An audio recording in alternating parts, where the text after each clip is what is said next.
What's going on, you guys? Welcome back to the channel. I just want to quickly say, god damn, I love these TE37s. The cars that I worked on yesterday was on white TE37s, and this one today is on black ones. God damn it. Kind of makes me want to get TE37SLs now, but I don't think I'm in a position to spend that much money. So today I got my buddy Romulo's CRX, and he is in for a wire tuck treatment.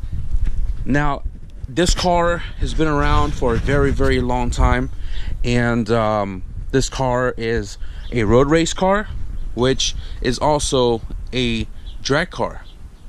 It's so immaculate, it's so clean, it's so simple. I don't know how you could put this any other way, but it is such a beautiful car. It is set up very nicely, and I'm jelly because mine could look like that, except I just don't wash it. But I do plan on having the car returned today, and that means I have to get started now. I'm not gonna really show you guys too much of the process of the wire tuck because I've already done it, and this car is gonna take a little bit longer just because this car has a lot more stuff than the usual wire tuck. I need to mount the Checker Sports ECU tray. He also got the MSD Digital 6 setup, and a few other miscellaneous things that need to be tucked as well when I get to it. So I'm just gonna pretty much time-lapse everything. One of those videos where I don't talk much, and I hope you guys enjoy it. So let's get started. On the beat, what's up?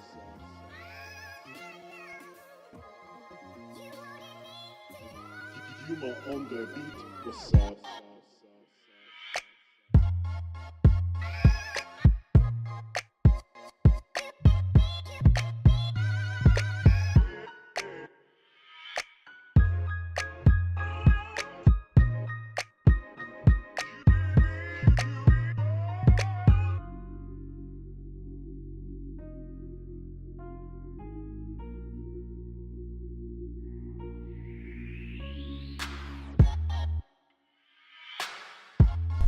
So I'm taking extra steps to make sure I don't scratch or chip any of the paints on the fenders when I was removing them. And I just remembered this car was in a slight accident a few months ago, and I got a new bumper, got it painted, and I just realized that these were the original bumper lamps that came off of my car over there. All the red and everything right here was the overspray from when that car got repainted. So that's cool to remember for sure. And we have the fenders all removed so we could do our wire tuck, which I'm going to be running across the frame rail. And everything that you see right here, all of this fuse box, the original wiring harness, they're all going to go inside the car. So we are not going to see any of it here in the engine bay. Obviously, it's called a wire tuck. You're tucking the wires. And probably going to try to convince him to get a fuel tuck too, because that's pretty hideous sitting right there.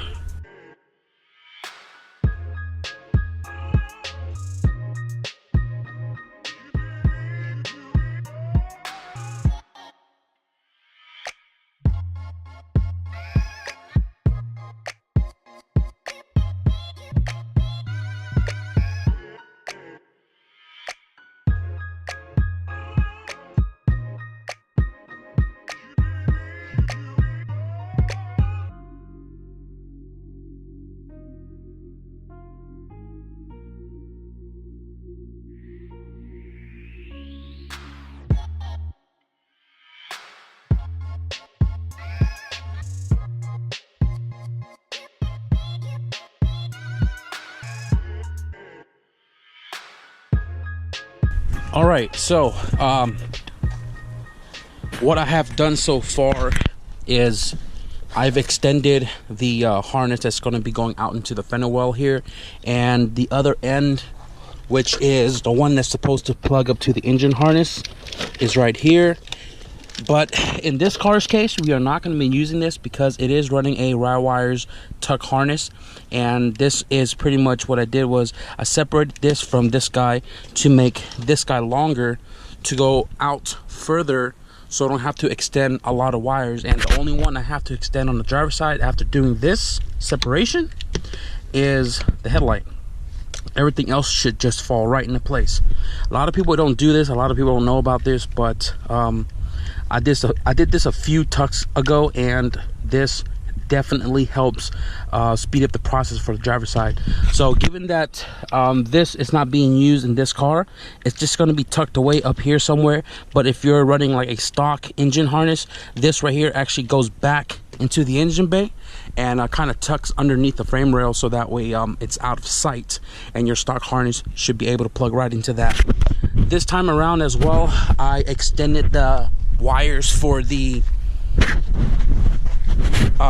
brake master, so that guy is right here, and I'm using the like mesh loom, so it looks nice and clean and kind of out of the way. Normally I don't ever run that because it really doesn't do anything other than tell you your fluid is super low, but you'll know your fluid's low when your brakes get all soft. But I ran it in there just in case, and I'm gonna tuck this guy back up. I got the coat hanger right there. I'm gonna feed all of this through the frame rail and start routing them back to their home.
Humor on the beat was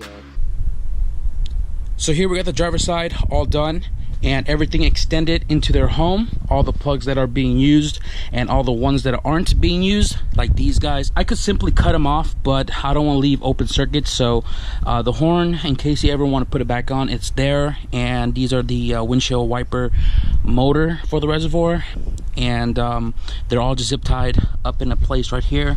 They aren't going to go anywhere. The corner lamps are the ones that you don't extend because it is obviously super long, so it's just going to loop back, plug in like that. This one right here has been extended about 3 inches. You can see the difference in the loom, and that's the extension part of it, to go out the bumper instead of trying to, like, you know, put the lamp close to the bumper and trying to use, like me for example, with big old hands trying to plug up the bulb into the lamp. So it is extended further, so when you put the bumper on, you can just slip it through the hole and it'll just be chilling right there. You can install the lamp and then put it into the bumper. So everything's all golden. Headlights right here are extended as well, and they're right here in the back, nicely tucked away. These guys, I used mesh looms to make them look nice and clean, because these are the plugs that comes into the engine bay. In case anybody really like looked at them, they're clean. Right now I am gonna head to Fry's Electronic, re-up on supplies, because when I did the last wiring job for the EF sedan for Steven's car, I used up everything that I had. So I had just enough to finish the driver's side, and now I'm gonna be tackling the passenger side, which needs a lot more wires to be extended right there, and definitely need a lot more electrical tape and loom to get this side done. So everybody's home, all my tools, I'm gonna leave the garage open, all the parts are on top of my wagon, so I'm gonna run over there real quick, snag some material, we'll get back and knock that out. And we are back. This time I bought 5 of these. Well, 4 here, 1 there. I bought 5 of these suckers, so I don't have to make a return back there anytime soon. I got more shrink tubing just so I can stock up on my stuff for future you know, wiring jobs. And I also went to the post office really quickly, and just a quick reminder, guys, if you guys are sending me anything to the PO box, Be sure to put my name on here instead of mail, because when it says mail, they hold it in, you know, contempt, and you know, if I don't claim it or whatever, they send it back. So also because mail is not on my PO box listing, so he can't be receiving mails in my PO box. Sorry, mail. So when we were finished with this, before we close out this video, I'm gonna open this up with you guys and show you what's in here.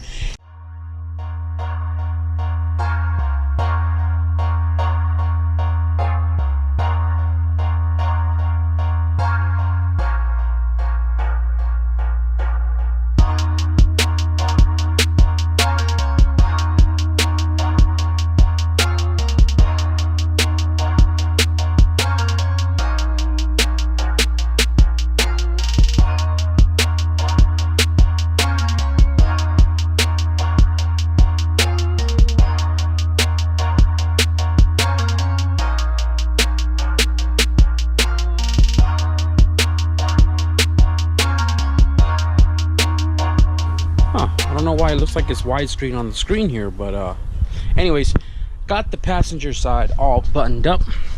We are looking cherry, and everything is routed into their home location.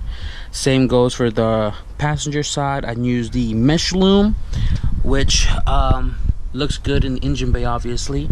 Everything else, you know, I'm just using the original like sleeving on it. Corner lights right here.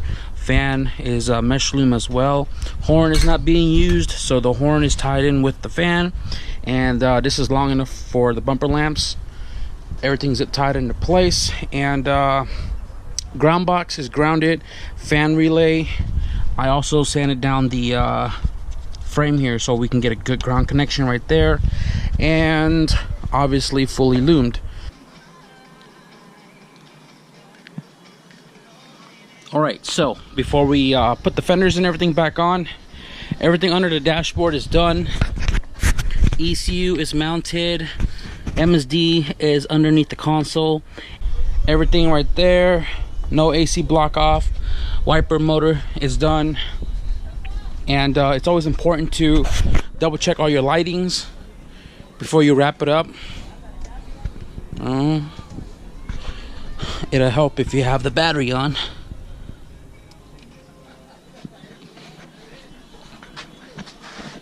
We have headlights, high beam. That one doesn't have a bulb. We have corners, corner. Yep. And then emergencies to make sure the bumpers won't work. And that's freaking awesome. So now I'm gonna put all the front end back together. I already spoke to my buddy. Told him that it took a little bit longer because I wanted to make sure this is perfect, and using the mesh loom, doing the supply run, and just making sure everything is golden before I put it all back together. But he's cool with that, so let's button this whole car up.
So everything is put back on the car, and I'm gonna show you this picture right now.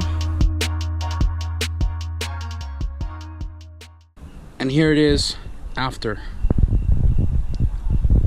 Nicely tucked, no wires, fuse box, no crazy bundle of crap right here in this corner. This bay is looking super sharp. So that's gonna wrap it up for today's video, guys. I am super duper trooper tired, but before we leave, I am gonna open this package that was sent to me from CRV Life 5401 on Instagram. All right, so we have 3 recorded cassettes. Now these are all brand new, but I want to give a huge shout out to CRV Life for sending me these cassettes for the wagon. If you guys don't know this, the wagon, I took out the CD stereo in it, and I installed the OEM Beagle right-hand drive cassette player. And I've just been collecting cassettes and rocking these instead of CDs or MP3, you know, USBs or Bluetooth. Kicking it old school on an old school chassis right there, but I'm definitely going to slap this probably maybe in the next video, who knows. I hope you guys enjoyed this video. Give this video a like if you guys love TE37s, because I'm super convinced that I may have a set later in the future or whatever. Anyways, if you guys want to see some more progress updates, please hit that subscribe button. Thank you guys for watching, and I'll see you guys in the next video.